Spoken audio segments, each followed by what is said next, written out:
राधे राधे। आप सभी को मेरे नए व्लॉग में आप सबका स्वागत है। आज के मौसम की शुरुआत तो बहुत अच्छी हुई, मगर हमारी शुरुआत कुछ अच्छी नहीं हुई। मौसम देख के सुबह उठने के बाद मौसम देखा तो बहुत अच्छा था, मगर आज वीरवार था इसलिए व्रत भी था। तो पहले उठ के पूजा पाठ की, उसके बाद अपने व्रत के नाश्ते का प्रिपरेशन किए। तो आज हमने बनाया साबूदाने के खिचड़ी, वो भी प्लेन बनाई। देखिए, साबूदाने की खिचड़ी मैंने पहली बार बनाई थी, आज तक कभी साबूदाने की खिचड़ी बनाई नहीं थी, मगर देखने में भी बहुत टेस्टी लग रही थी और खाने में भी बहुत टेस्टी लग रही थी। तो एक ये सिंपल सा बनाया था आज हमने, क्योंकि आजकल हम थोड़ा सा डाइटिंग पे कर रहे हैं, क्योंकि वेट बहुत ज़्यादा बढ़ चुका है, तो उसको थोड़ा कम भी करना है, तो आलू को कम कर दिया है। और इधर हमने उसको पकने के लिए ढक के थोड़ा सा रख दिया। इधर बेटा आया, अपने लिए थोड़ी सी नोटबुक वगैरह लेने गया था, क्योंकि होमवर्क मिल रहे थे ना।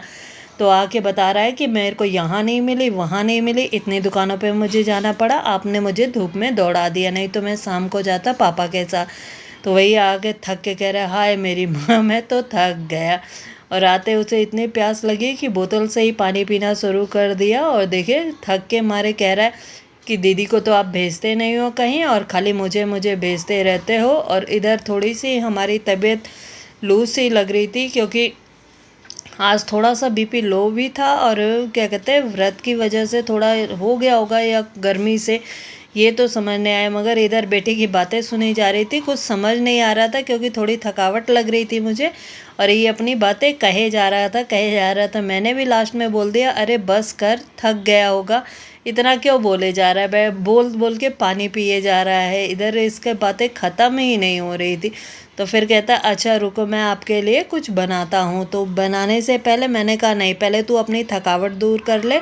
और इधर देखिए, शक्ल थोड़ी सी उतरी हुई है, तबीयत बिल्कुल भी ठीक नहीं लग रही थी, क्योंकि बीपी लो था, और बीपी लो जब होता है ना, तो बिल्कुल भी बस नींद आती है, और कोई कुछ करने का मन ही नहीं कहता। तो ये कहता है कि रुको, आपका व्लॉग मैं शूट कर देता हूँ और आप अपना जाके आराम करो। मैंने कहा नहीं, थोड़ा बहुत तो काम करना ही पड़ेगा, घर के काम किए बिना कैसे काम चलता है, वो भी हम हाउसवाइफ के लिए तो थोड़ा बहुत काम करना ही पड़ता है।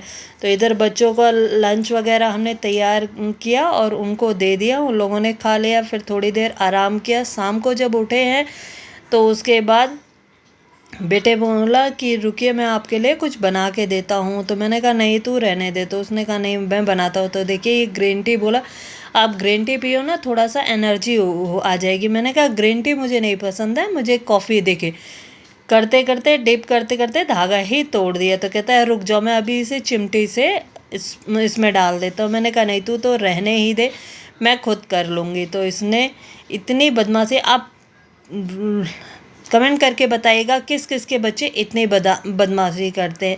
मेरा बेटा तो बहुत ज़्यादा बदमाश है। इधर शाम के डिनर की हम थोड़ी सी तैयारी करने लगे थे, दाल वगैरह चढ़ा दी थी, और इधर आके हमने ग्रीन टी पी अपनी, और थोड़ा सा रिलैक्स किया तो आराम हो गया था, मतलब शरीर बेटर लग रहा था। इधर बच्चे देखिए अपना खेलकूद करने में लगे हुए थे, और ये छोटा बेटा भी बदमाशी करने में, और ये दोनों अपना खेलकूद करने में लगे थे। बेटी अपना पढ़ाई का इंतज़ाम करने जा रही थी, बोल रही थी तुम दोनों यहाँ से निकल जाओ कमरे में से, मुझे अपनी पढ़ाई करने दो। तो वो कह रहे कि तू भी हमारे साथ खेल लिया करना, थोड़ा बहुत खेल तो लिया कर, दिमाग तो चलेगा, नहीं तो पढ़ते पढ़ते तेरा दिमाग ख़राब हो जाएगा और पढ़ाई ही करती रह जाएगी, और थोड़ा बहुत खेल लिया कर। और फिर उसके बाद ये बच्चे पढ़ाई करने लगे। शाम को हमने डिनर किया। डिनर में हमने दूध रोटी खाई, क्योंकि व्रत था, तो इसमें हम हल्दी डाल के रोटी और दूध खाते हैं, और कुछ नहीं खाते।